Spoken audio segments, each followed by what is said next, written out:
We're in some sort of fast food chicken sandwich renaissance. And Wendy's thinks theirs is the best. And I'm here to prove that wrong.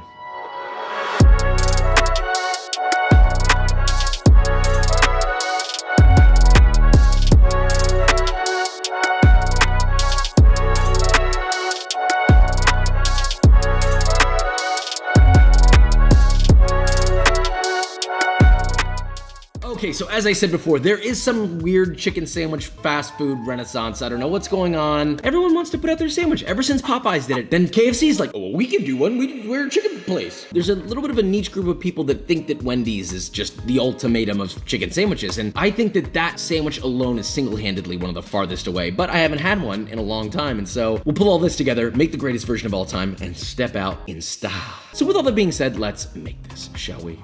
What happened to the sign? Jesus. Can a Wendy's just live in peace? Good God, Wendy? Qualities are risible. There's something going on at this Wendy's. I'm gonna eat the chicken sandwich and be like, yeah, you know, I don't really like.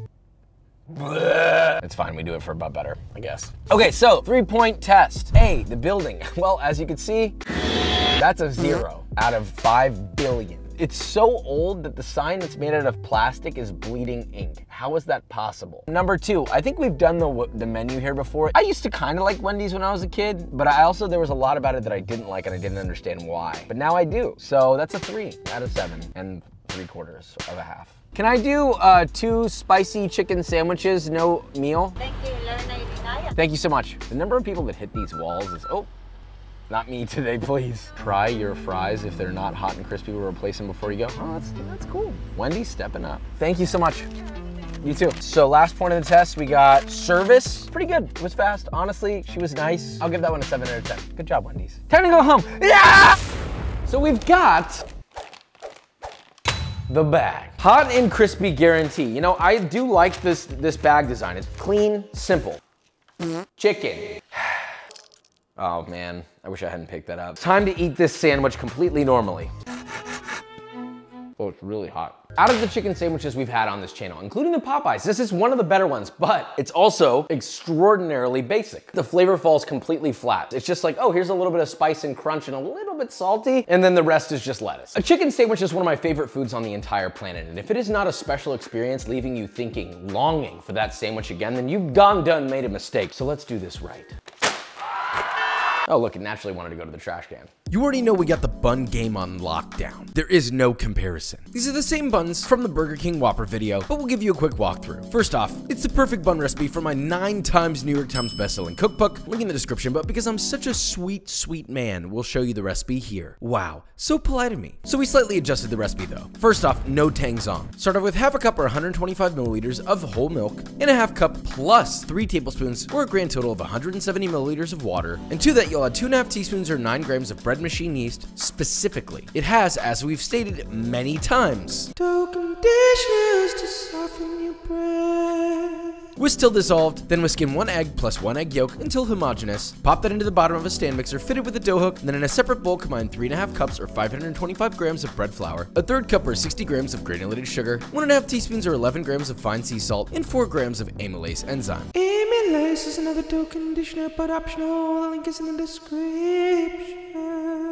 Whisk it together until combined, then with your stand mixer running on medium-low, add your flour mix about 1/4 cup at a time until all the flour has been added. Knead for 3 minutes, then add 1/4 cup or 55 grams of unsalted, softened butter. Let that mix until incorporated, scraping the sides as needed, and then knead for 2 to 4 minutes, or until you get a smooth, luscious dough. Give it a little spank. Grease a medium-sized bowl, roll your dough into a light ball, and place into your bowl, cover with plastic wrap with a name you'd give to your own child, and rise for 1 hour or until doubled. And now your dough is full of life. Now punch all of that out. Separate your dough into 9 evenly sized pieces, weighing about 90 grams each. Roll those pieces of dough into taut balls, and place those balls on a parchment-lined baking sheet in the center of metal 4-inch ring molds. Now, I didn't have enough ring molds, and so I made them out of foil. Big whoop. See, you can always be crafty instead of complainy. So many prefer to complain. Why? Anyway, be sure those molds are greased. Press them with a flat bottom cup to get a disc. Cover with greased plastic wrap and allow those to proof for 1 hour or until puffed, filled out, and lovely. Brush or spray the tops with egg wash, consisting of of 1 whole beaten egg with a splash of water and pop that into an oven that's been preheated to 375 Fahrenheit for about 15 minutes or until you pull out some god dang plump boys out of the oven. Buns so nice, you gotta say it twice. Now optionally brush those buns with melted butter immediately and then remove them from their molds and allow to cool to room temperature. Okay, buns are done. Let's get our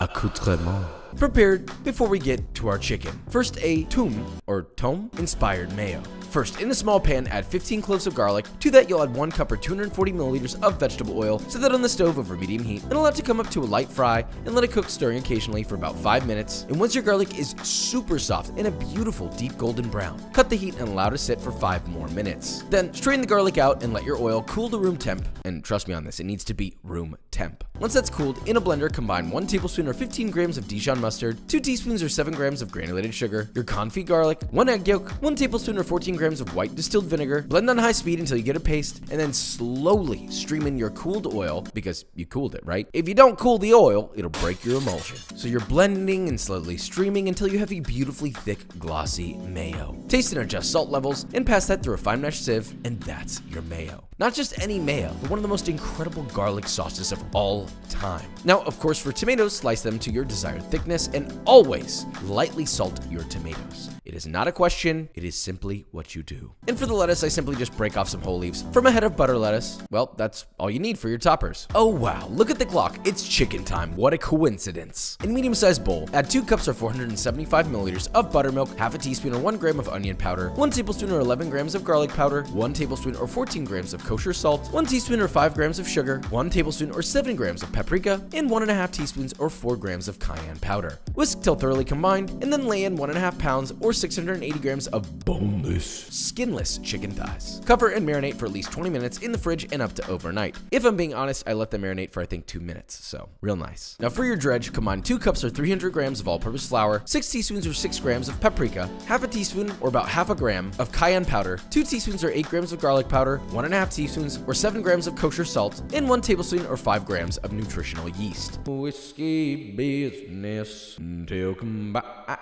And you've seen us fry chicken so many times. It's the easiest process in the world. You got your vegetable oil for frying, about 2 inches worth of oil, and the temperature sitting around 350 Fahrenheit. Take your marinated chicken, let the excess soak drip off them thighs. Toss in the dredge, pressing it aggressively into the flesh to maintain the no bald spots on your chicken rule. Place on a sheet tray, repeat with the rest of your chicken, and once your chicken is breaded, gently lay in half of all of your chicken thighs in the oil and fry for 3 to 4 minutes or until you pull out that golden brown crispy yum yum. Place it on a wire rack to drain and fry the rest of your chicken. Now, while that second batch is frying, this is the secret to my spicy chicken sandwich. And that's with a little Nashville flavor.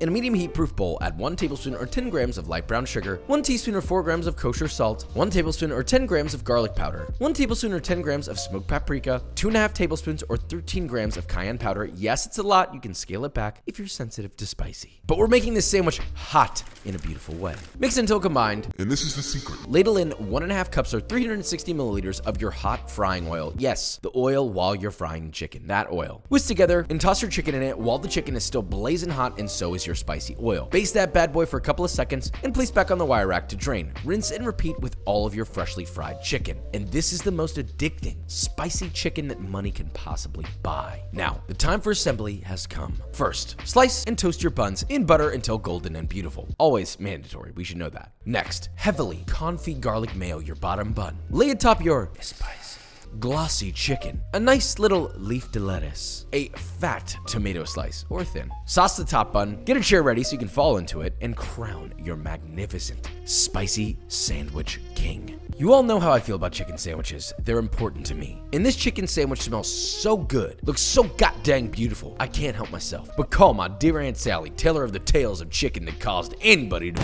bust. Tuck your napkin in your shirt, and let's give this the proper taste test to decide a final winner. This is what a chicken sandwich should look like, not this.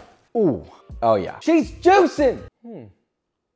When I was finishing cooking this, I put a little too much salt. But all the other elements, the lettuce, the tomato, that citrusy, garlicky mayo, and it has that sort of Nashville fried chicken quality to it. It's smoky, it's spicy, it's in your face, it's snappy. And don't even get me started on that soft bread, all right, brother? Get someone up here to taste test this. Oh my God, it's yeah! What's your favorite color?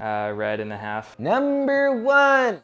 Number 2. Yeah. No, I'm trying to make a point. Number 1. I really liked it. I don't think the salt issue was that bad. The chicken is spicier. I'm not getting any spice out of this one. The sauce is so good. Yeah, thanks, Vikram. Bye! All you can really taste in this is lettuce. It feels very single-noted. This is like a symphony. There's layers to this. That's what butt butter's all about, brother. And it's also actually spicy, which, you know, maybe that's a notation you might want to pay attention to if you're making a spicy chicken sandwich. So homemade or not, understand what you're walking into when you're eating a spicy chicken sandwich and respect yourself. And also have a very good time because eating a chicken sandwich is supposed to be special. Now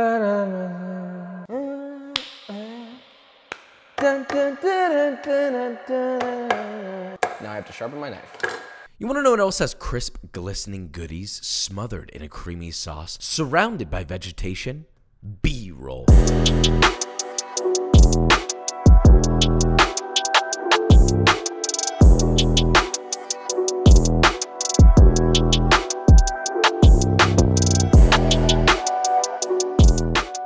Guys, and that is it. So we made our Wendy spicy chicken sandwich. First off, new bun alert. Technically not super new. This is the exact same recipe that's in the Whopper video, but this is our first time doing it on a chicken sandwich, and I've got to say, it worked flawlessly. This is a perfect new multi-purpose bun for you, for me, for anyone. But either way, if you enjoyed this video or you learned something, leave a like, subscribe, and I will see you next time.